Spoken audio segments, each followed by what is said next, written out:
Good morning and welcome to episode 19 of Morning Buzz with the Energy Guy. I really can't get too much of those drums. Oh, Glenn Bartleben, our IT manager, did a fantastic job on our intro drums and our outro drums, so you'll hear those in about 30 minutes. But welcome to the show.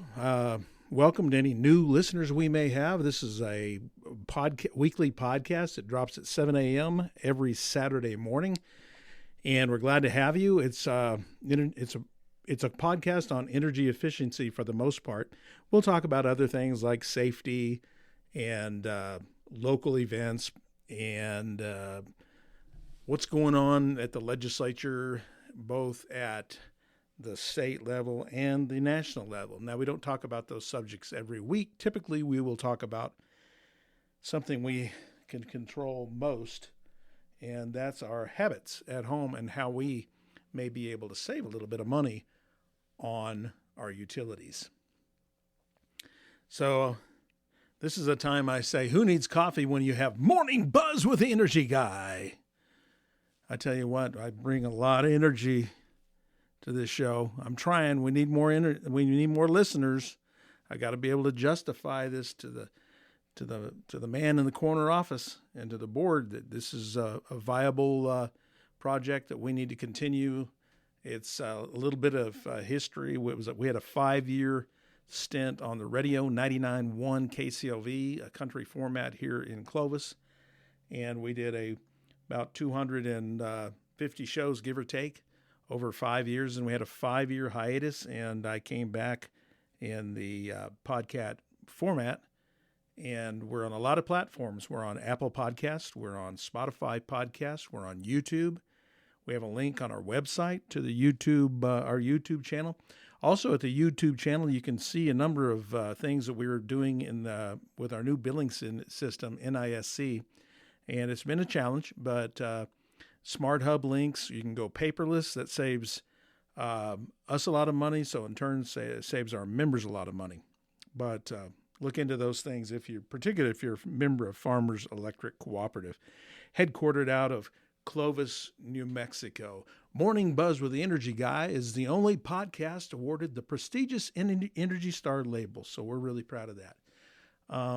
Wow. Typically, I'll start off, not typically, sometimes I'll start off with a shout out. Kind of gave Glenn one again this morning, but this one I want to give out to my wife. You know, I'm going to get a little mushy here, but it's time because, she is stuck with me through thick and thin. And yesterday was our 38th wedding anniversary. And talk about something to be proud of. Relationships are give and take. And she gives a lot. And I tell you what, she's super special to me. I don't tell her enough, but her name's Jeanette.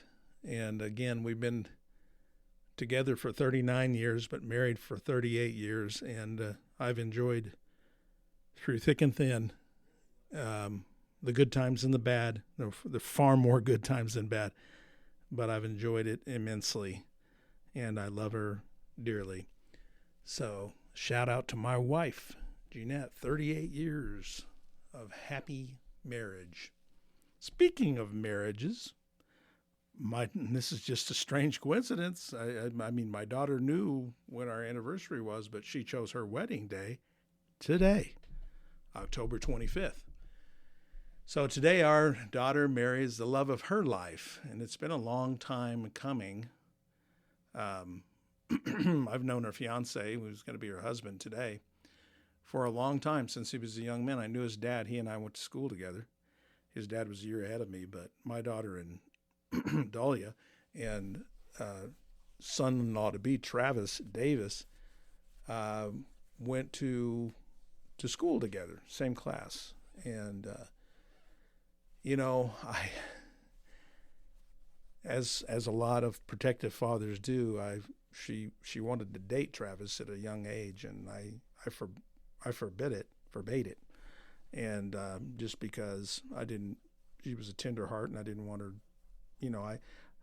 I just presumed that, Travis was, maybe a bit of a player, handsome kid, popular, and I didn't want to hurt. So I said no. And recently, Travis and I were talking, and he stuck his hand out and shook my hand. He said, I want to thank you for not allowing us to date then, because I likely would have hurt her and we wouldn't be getting married today. So I thought that was cool. I say it was a long time coming. My daughter recently found a picture of the two of them, Travis and Dahlia, dancing at her 13th birthday party. Well, that was 20 years ago. So you can do the math. They're 33 and never been married. And God had a plan for them both. And they're realizing that. It's really been a storybook romance, and they both seem to be very much in love. So I'll stop. I'll get off that corny soapbox, but no, seriously, I am so excited about these two youngsters going into marriage, and God is their foundation. They'll be looking back on this someday and celebrating 38 years of marriage like my wife and I. Let's get on with our normal business. We are almost 7 minutes into the show. We may be a little short today. I have some material. Obviously, I prepare for these, but in looking over the material, I thought, yikes, we may not have enough for 30 minutes, but I'll try to draw it out a bit. We will have the This Day in History, October 25th. We'll have that towards the end of the show. But first of all, I want to talk about efficiency and how to curb electric bills or utility bills in general with less discussed methods, the not so glamorous things. I mean, you can go out and buy a new heat pump or new HVAC system. You can buy a new water heater that's more energy efficient than the last one you had. Of course, with those things you can put insulation in. You can use foam, but all those things are expensive. What I want to talk today are commonsensical things that aren't so glamorous, yet in the aggregate, if you do all these things, you can save a chunk of money. You really can. And then perhaps you can save for some of those bigger projects, like a new heat pump or a new air conditioner or more insulation. All those things are important, but they're not all. They're more easily said than done. It's easy for me to say new air conditioner, new heat pump, but coming up with that money, that's the big deal. But to curb your electric bill with less discussed methods, use smart power strips for electronics. And I'm just going to give you a little overview, then we'll dig down a little more into the weeds. Check and clean your refrigerator coils. We had a show that mentioned that. Run your dishwasher's heat dry setting on off. We do that all the time at home. Typically what I do is, one show I kind of told on myself, I do the dishes actually before I put them in the dishwasher. So that's kind of silly, but that's just something I've always done. I think my hands, as I grow older, putting my hands in the warm water is kind of therapeutic. So I kind of look forward to that end of it. But and I use the dishwasher mainly for a drying rack. But I do run it on a short cycle. I think it's 49 minutes, but I use it with no heat, dry. And that water's so hot, if you open the door right after the cycle, the cooler air hits those dishes and it'll dry them fairly quickly. But what else can you do? You can adjust your ceiling fan's direction. Also consider timing of your electricity usage by running high consumption appliances during off-peak hours. Now, you don't have to worry about that too much because we're not charging yet on peak. We don't have any off-peak or on-peak rates. Now, those could be coming down the pike someday because there's a lot of utilities doing that. But in our case, we don't do that, so you don't have to worry about that. But some utilities, now you may be a listener out there, and some utilities do offer a variable rate plan. Some of them have like free weeknights from 7 to midnight, or they don't charge you anything for your electricity, but they charge you more during the day. So what they're trying to do is encourage you from being on their peak, and they're in effect shifting their peak, but not completely, because say for instance in the summer they're not going to need the air conditioning load like they do during the middle of the day when it's 95 to 100 degrees outside. But look into that. If you don't understand your utility rates from your electric company or your gas company, give them a shout. Then there should be someone there in the office that can help you better understand that. And finally, appliance and electronics management. So let's dig in a little deeper. Let's get out of the weeds a little more on these not so glamorous energy efficiency things. Use smart power strips. Turn off power strips when not in use to completely cut power to multiple devices at once, which eliminates what you've probably referred to as phantom load from electronics that are in the standby mode. Now, electronics, they have to stay warm. The new TVs, tablets, things like that, they have to stay warm. If they're plugged in, they're being warmed at a particular level. They, like for TV, for instance, an LED 4K TV, high definition, in order to instantaneously have that picture and have full brightness, it has to be warm. So even though you think it's turned off, it's actually not. There's something running in the background, and that's the case with a number of what we call phantom load appliances. So, you can turn that off at night and then turn it on in the morning, and that alleviates that phantom load for 10 to 12 hours, whatever that may be.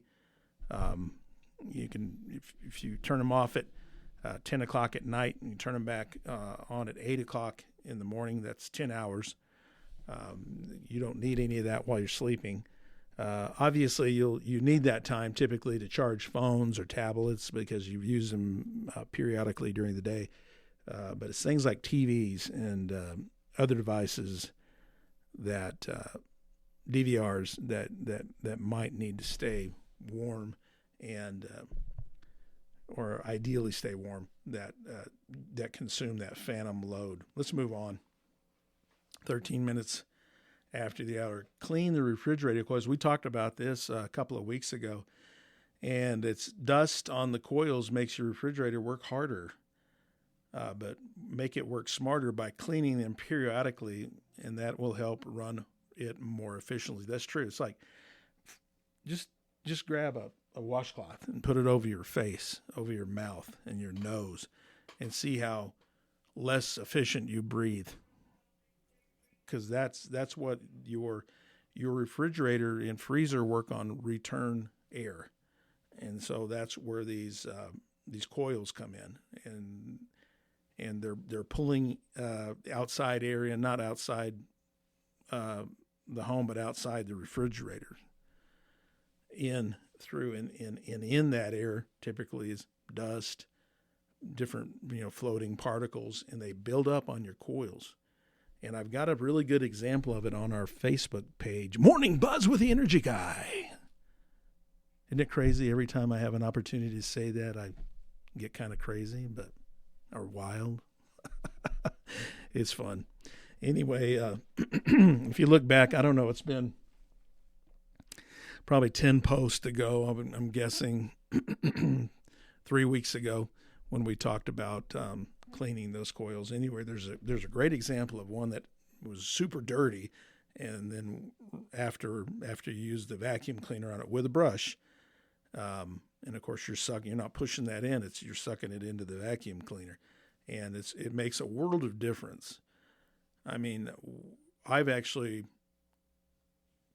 troubleshot our renter's house because their ice was melting, and I thought, what's going on? This is a fairly new refrigerator. So I Googled it, and I Googled my problem. Things aren't as cold as they should be in the refrigerator. The temperature's where it should be. this is a fairly new refrigerator. The ice is melting and then it'll freeze again. And Google suggested cleaning those coils. And so I did that, and it was an instant success. The renters called back and they said, "Wow, that was great. Thank you for doing that. Everything's peachy cream." And I didn't hear from them again for a long time. So that's always good. Optimize your refrigerator and freezer temperatures. Set your fridge to 40 degrees and your freezer to 0 degrees. That's for optimal efficiency. And those are both very safe temperature settings for both refrigerated food and some say you should probably keep your fridge, closer to 35, but a couple of different sources I looked at said 40 was adequate and optimal in most cases. So there's no sense in trying to get those extra 5 degrees when you don't need them. And 0 degrees for frozen things. And you think 32 degrees is freezing. The refrigerator at 40 is almost freezing. But to set your freezer at 0, and then of course, if you have a chuck roast in your freezer and it's set to 0, you know there's a difference between that and just the 32 degree freezing. That is rock hard. You could use it as a weapon if you had to. But 40 for the refrigerator and 0 degrees for the freezer. We talked about this a little bit, skipping the dishwasher's heat dry cycle, where it actually uses a dryer in the dishwasher to heat the dishes dry. So turn off the heated drying cycle on your dishwasher and open the door to let dishes air dry instead. Again, that's something I've done for a long time. Adjust the ceiling fan direction in the summer. And a lot of people are confused by this, and I'll admit there's sometimes I've forgotten which direction the ceiling fan should be turning. But in the summer, ensure the fan blades are turning counterclockwise, and what that does is it creates a comfortable downdraft. So right underneath the fan, if you can feel a downdraft, that means you've got it in the right direction. If you're looking at it, just look straight up, and if you can envision a clock there, and if the blade's moving in a counterclockwise direction, that's the direction for summertime use. In the winter, it's the opposite. Switch to a clockwise rotation. So what that does is and you want it on a lower speed too. In the summer, you want it kind of on a higher speed because you are trying to create that comfortable draft. And you're assisting your air conditioner. As a matter of fact, the more you use fans, the less you have to use the refrigerated air. Okay? But in the wintertime, you don't want any draft necessarily. You just want air movement. And the air movement needs to be quite a bit slower. So you switch to clockwise, and what that rotation does is it pushes air down pulls it up from the middle of the room, across the ceiling, and down the outside walls. So if you're underneath it, you don't feel the draft at all. If you've got a couch that's away from the wall and the chair, maybe a couple Barca loungers, we're kind of positioned towards the television or the fireplace or whatever you may have, and they're out in, a quarter of the way into the room, you shouldn't feel a draft. Now, if you're right up against the outside walls, you may feel a bit of a draft, but not much, because remember, in the wintertime, in the clockwise rotation, it at a slow rate of turn or a slow velocity, you're not going to feel the air much, but it will move the heated air from whatever your heat source may be. And remember, heat rises, so it's sitting up on the ceiling. So the best thing to do is get a good rotation going up through the middle of the room, across the ceiling, and down the outside walls. Home and home maintenance. Address the drafts. Use door snakes or weather stripping to seal gaps around doors and windows to prevent conditioned air from escaping. Now, we've got a mud room at our house. I always like to use real world examples, and there is no conditioned air out there. It just, we don't have any register out there. So we have a door that we shut, and there's a little bit of a gap, like about an inch gap down at the bottom. Well, you can feel that, particularly in the wintertime, because I guarantee you there's at least 15, maybe 20 degrees difference between the kitchen and the adjacent mud room. And all I've got is that single pane glass door that separates the two. And you've got one room that's conditioned and another one that's not. And it's 15 or 20 degrees, I promise you. So we put a snake down there, one of those, it's got, I don't know, some kind of, it's stuffing in it. And it doesn't really look like a snake, but it's probably 3.5 inches in diameter and as wide as the door, 36 inches, whatever that may be. And it's weighted, so you just push it right up against the bottom of the door. And if you use the door, you'll pull it out into the room, but then when you shut the door, just push it back. And you'll kind of get in the habit of that. And it's not necessarily gorgeous or glamorous. Here we go. These are things that aren't so glamorous, but they are effective. Use window coverings strategically. Use blinds and curtains during hot, sunny days in the summertime to block heat, particularly that afternoon sun. Boy, it'll be beating down on the west-facing windows.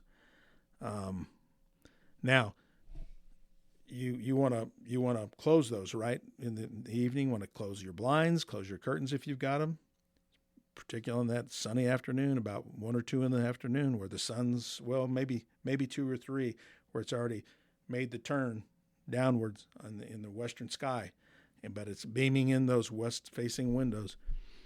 Now, in the opposite, open them on cold, sunny days to let the sun warm your house for free, And we do that. We have 36 windows in our house. Here we go with a practical example again. And I'm always shutting blinds, curtains, and get home, shut them, in the morning, open them, like this time of year. The other day it was 65 degrees in my house. And I thought, I don't really want to turn on the heater yet because I really don't want to smell that burn dust smell. You know what I'm talking about. It's nasty. We did it at work just 3 days ago and everybody's gagging. Something you try to avoid. I think the heat pump helps. So if you don't turn on your emergency heat, the first part of, in later fall, the first part of the cold spells, because you're going to definitely smell those dust bunnies burning. But if you do the heat pump, maybe you can kind of move into it a little slowly and it won't be so pungent. But let's move on because we're 23 minutes. We're going to have plenty of stuff. Maintain your HVAC system. Regularly cleaning or replacing your air conditioner's filter can improve efficiency. We talked about that. You want to do that about every 30 to 60 days. And you don't have to buy those $20 filters. Buy the $8 filters. You just change them more often. But not too much more often. Like I said, 30 to 60 days, and that is fine. And look at it. If you pull it out after 30 days and you still see clearly through it and there's not a lot of dust caked up on it. I mean, I went to a house one time and I did a quick and dirty audit and I said, hey, have you changed your filter? And they said, what filter? And I said, uh-oh. And I said, let's find your unit, and found it. And you could have knitted a sweater out of all that extra dust that had built up. It kind of looks like your filter on your dryer. You know how that extra little bit of material that comes off the clothes when you're drying and, creates this big thing that blocks the air in your dryer, and it doesn't work efficiently unless you take it off. So that's same principle. It's using return air, and it needs to breathe. Remember that thing I said about trying to breathe through a washcloth over your face and your nose, over your mouth and your nose? Change those filters. Insulate your hot water heater. This is not bad. Add insulation blanket to your water heater to reduce heat loss. I don't know if we've talked about this in the last 18 shows. This is our 19th show. But, they pay for themselves in about, I'd say, a year. They're going to cost you $25, $30, and they will. It's just like us putting a sweater on or a light jacket. It's going to retain that heat. It's the same principle. Wash clothes in cold water. So modern detergents are effective in cold water. They're all designed for that, and this can save significant amount of energy used for heating water. So keep that in mind. You wash with cold water, and a lot of folks, they think they just have to wash towels or sheets with hot water, and that's fine. We can give you that, but everything else you want to use cold water.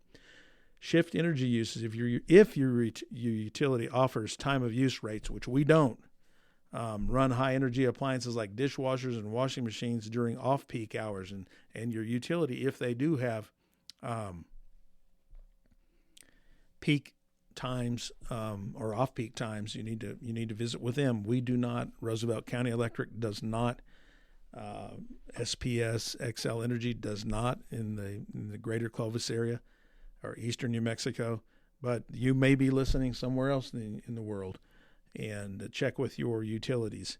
But and again, some of these utilities offer free weeknights, free evenings on the weekend, and they're trying to encourage you to move from their peak, which is usually 2 or 3 or 4 in the afternoon, to a less critical time for them where they have additional capacity in the evening, like 7 o'clock to midnight. So look into that. Unplug chargers and devices. Unplug chargers and electronics like gaming consoles and coffee makers when they are not in use, as they can still draw power. And we talked about that earlier. We call that phantom load. All right, 27 after the hour. We've got to move right along into this day in history. Pablo Picasso was born October 25th, 1881.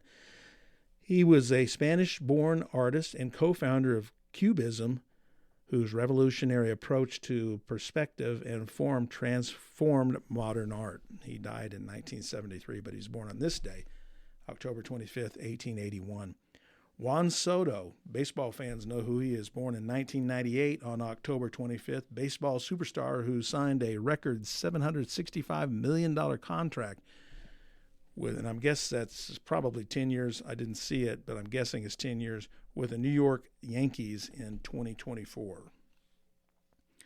So on October 25th, 1853, Native Americans attacked Transcontinental Railroad survey crew in Utah. Members of the Paiute Indian tribe attacked U.S. Army Captain John W. Gunnison and his party of 37 soldiers and railroad surveyors near, Sevier Lake, Utah. Gunnison and 7 other men were killed, but the survey party they continued with its work and eventually reported its findings to the United States Congress. John Gunnison is the namesake of Gunnison Lake and Gunnison, Colorado.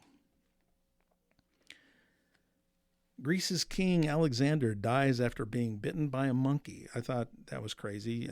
It was one that jumped out at me, and I thought, you don't often hear people being bitten by a monkey, particularly a king. But on October 25th, 1920, Greece's King Alexander dies from wounds he received after a monkey attacked him earlier in the month. He was only 27 years old. The incident leading to King Alexander's death occurred while he was walking on the grounds of the castle outside of Athens.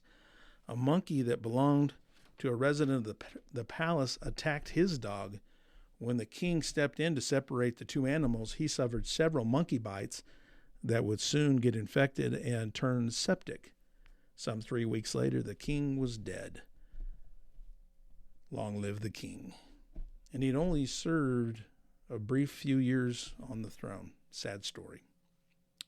27 years old. The United States invades Grenada. I remember this. I was in high school. We're 29 minutes and 37 seconds after the hour, so we're about to finish this up around 30 minutes. October 25th, 1983, I was a senior in high school. President Ronald Reagan, citing the threat posed to American nationals on the Caribbean nation of Grenada by the nation's Marxist regime, orders U.S. forces to invade and secure their safety. There were approximately 1,000 Americans in Grenada at the time, many of them students at the island's medical school. In a little more than a week, Operation Urgent Fury succeeded not only rescuing the 1,000 Americans, but overthrowing Grenada's government. So, yeah, I remember that well. And I think right prior to that was the British had been involved in the Falkland Islands War. So if any of you might remember, one or the other or both of those things happened about the same time. So, thanks for listening. See you next week, same time, same place, for Morning Buzz with the Energy Guy.